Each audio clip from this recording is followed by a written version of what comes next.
안녕하세요. 힐링 재테크의 메테라입니다. 이번 시간에는 갭은 적지만 이전에 상승이 있었던 지역들을 어떻게 봐야 될까에 대한 내용을 가지고 이야기를 해보도록 하겠습니다. 사실 최근까지 상승이 좀 있었잖아요. 그러다 보니까 상승이 없던 지역을 찾기가 어렵고 이전에 상승이 꽤 있었던 것 같은데 그럼 그런 지역들을 다 배제하고 보자니 투자할 데가 없거든요. 그러면 갭은 작년 중반 하반기에 비해서 많이 적어졌지만 이전에 상승이 있어서 진입하기가 부담스러웠던 지역들이 너무도 많거든요. 그래서 이런 지역들을 어떻게 보면 좋을까에 대한 내용을 한번 짚어보도록 하겠습니다. 본격적인 내용에 앞서 공지 하나 드리자면 현재 메디테라의 투자지역 분석반 6기를 모집하고 있어요. 그래서 대선 전후로 지금 투자를 생각하시는 분들, 그리고 내가 지금 수도권을 봐야 될지 지방을 봐야 될지, 그리고 수도권 안에서도 어떤 테마를 봐야 되고 어떤 애들을 봐야 될지, 그리고 지방에서는 소액 투자를 한다고 하면 어떤 지역을 봐야 되고 어떤 테마로 가야 될지 전략도 모르고 지역도 모르겠다 하시는 분들은 아마 들어보시면 많은 도움을 받을 수 있지 않을까 싶습니다. 관심 있는 분들의 많은 참여 부탁드리도록 하겠습니다.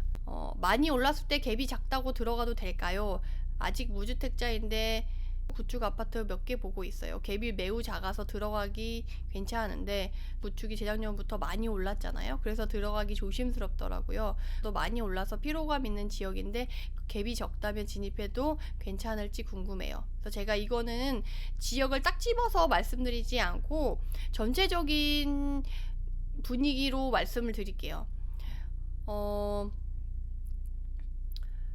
어느 지역이든 구축 아파트 중에 갭이 줄어들어 있는 지역이 있어요. 근데 제가 항상 말씀드리는 게 갭이 작다고 해서 뭐든지 그게 괜찮은 지역이다 라고 얘기를 하지는 않는다 라고 말씀을 드려요. 다만 입지가 괜찮고 똑같은 구축 아파트고 똑같은 지역일지라도 지금 다른 데 공시지가 1억 이하 애들은 지금 2억 3억 가 있는 애들이 많아요.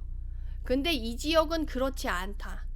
상대적으로 다른 지역 공시지가 1억 이하보다 좀 괜찮다.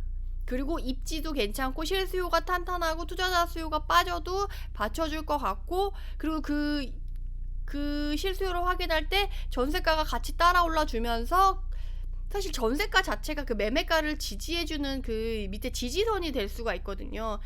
무조건 매매가가 떨어진다고 해서 전세가부터 밑으로 확 떨어지기 쉽지가 않고 한번 이렇게 걸려서 움직이다가 정말 상황이 안 좋아지면 이제 전세가 밑으로 떨어져서 이제 역전세가 나기도 하고 막 전세 가격 떨어지면 그 전세가 밑으로 매매가가 떨어지기도 하고 뭐 이렇게 왔다 갔다 할 수가 있는데 전체적으로 최근에 가격이 많이 올라서 피로감이 있다라고 하는데 상대적으로 덜 간 애들이 있어요.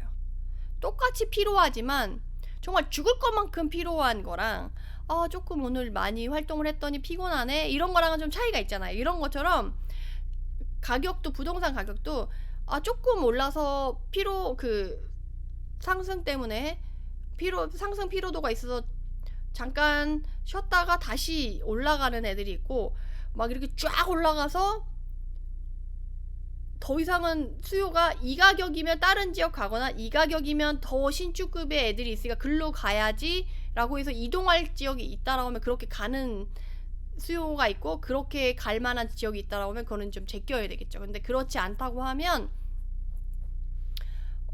괜찮아요. 이해가 되셨는지 모르겠어요. 그러니까 지역과 그 구역이 중요한 거고 갭이 작다고 해서 무조건 들어가면 안 된다. 대신에 지금 갭이 작아진 이유는 제가 초반에도 말씀드렸잖아요.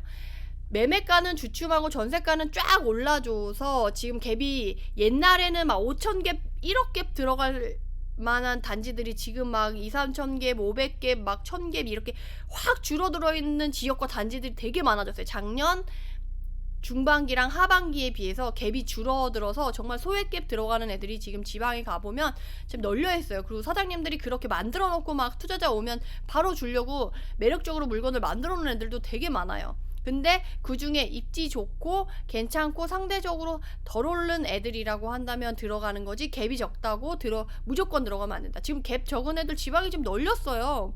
그 중에 가성비 좋고 수익률 좋고 나한테 내 상황에서 정말 좋을 물건을 가져오면 된다.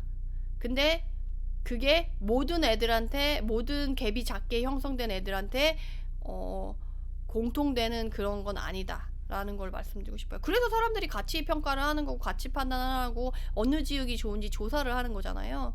그래서 그거에 맞게 움직이시면 좋겠다. 방금 지방이 소액 투자 막차 타기 파티라고 하셨는데, 지방 대장 아파트들 사기엔 가격이 너무 올라서 매수 시기는 아니라고 보시는지요? 아니죠. 지방의 대장 아파트들의 막 그런 거 있잖아요. 지방의 대장 아파트들은 막 7억, 8억, 10억 이렇게 가는데, 지금 걔네들이 가격이 안 흔들리고 오히려 수도권보다 그런 애들이 또 안 흔들리는 애들이 많아요. 그런 애들을 고가 주택을 지금 지방에서 사는 시기는 좀 아니라는 거죠. 지금 투자자들의, 그러니까 그렇다고 지방 대장 아파트는 절대 사면 안 돼, 이거는 아니고, 지금 실수요자들이 사는 장의 분위기랑 투자자들이 이제 투자를 많이 하는 장의 분위기를 이렇게 나눠서 봤을 때, 그리고 투자자들이 움직이는 그 분위기를 봤을 때, 서울 수도권은 괜찮은 물건의 금매를 주로 사려고 하는 분위기고, 투자자들의 분위기가, 지방은 똘똘한 것보다는 지금 소액 투자할 수 있는 갭이 작년 중반기랑 하반기에 비해서 갭이 이렇게 쫙 줄어들었으니까, 마지막에 이제 대선 끝나기 전에 챙길 거 챙기자, 그리고 진정한 소액 투자를 할 수 있는 마지막 시즌이라고 봐서 지금 막 그런 걸 챙기시는 분들의 분위기라는 거예요. 그래서 지방에 그런 물건들이 지금 속속 거래가 많이 되는 지역과 단지들이 꽤 많아요. 그래서 그거를 내가 놓치지 않고 그걸 같이 챙기면 좋겠다라고 말씀을 드리는 거예요. 공시지가 1억 이하를 21년 11월에 법인으로 갭 8,500 매수했는데 갭이 너무 커서 4월 말 급하게 팔아야 할까요? 그러니까 이게, 그러니까 작년에만 샀어도, 재작년에 샀어도 갭이 막 공시지가 1억 이하 물건인데도 갭이 막 8천, 1억 이랬다니까. 근데 지금 이런 애들이 대부분 막 2천, 1,000, 2천, 3천 막 이래요.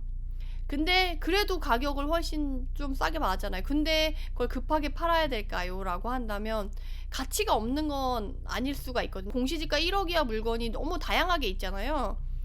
그랬을 때 내가 입지 좋고 괜찮은 애라고 한다면 조금 더 가져가 보는 것도 나쁘지 않을 것 같긴 한데, 만약에 나홀로에다가 입지 이상하거나 근데 갭이 이만큼 들어갔었다 라고 한다면 밑장빼기라고 하죠. 그걸 팔고 새로 담는 게 나을 수 있죠. 취등록세 1% 어차피 안에서 움직인다고 하면 그게 낫죠. 근데 똑같은 물건 살 거다라고 한다면 팔고 다시 살 필요는 없죠. 갭을 줄이기 위해서. 물론 투자금 회수는 할 수 있겠지만 필요비용이 많이 들거든요. 그러려면 차라리 만기 때 그냥 5% 올리고 그냥 4년 이렇게 해서 회수를 해야 한다고 생각해야지, 이 갭을 줄인다는 이유만으로 하기는 조금 그런 것 같아요. 그래서 여러분들이 투자를 하실 때 제가 항상 가성비 얘기를 해요. 공시지가 1억 이하 투자하는데 막 누가 1억씩 넣고 해요. 그러면 가성비 너무 떨어진다라는 거죠. 그러면 그게 가능한 지역과 단지를 먼저 사야 되는데, 이미 샀다고 한다면, 입지가 괜찮다고 한다면 갭이 크게 샀다는 이유만으로 파는 건 또 아니죠.